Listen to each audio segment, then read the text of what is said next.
Eerstens word daar ingesuur met aardappelskille, sout, suiker en bakpoeier.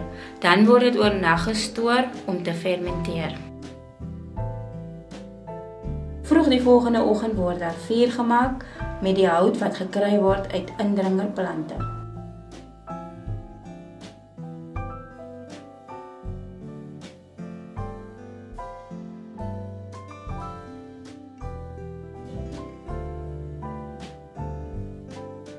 Dan word die suurdeeg met meel gemeng.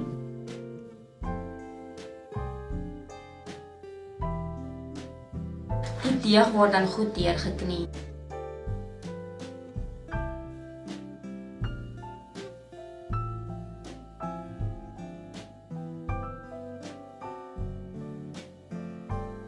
Die deeg word dan in broodplate geplaas en geweeg.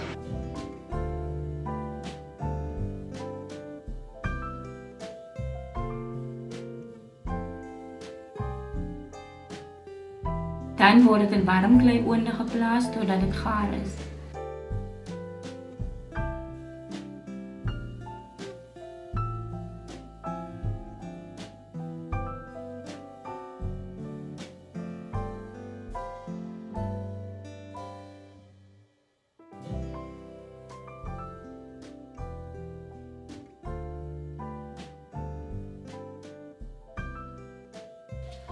Hoekom bak u brood as daar winkelbrood beskikbaar is? Baie mense hou meer van bakbrood as van winkelbrood.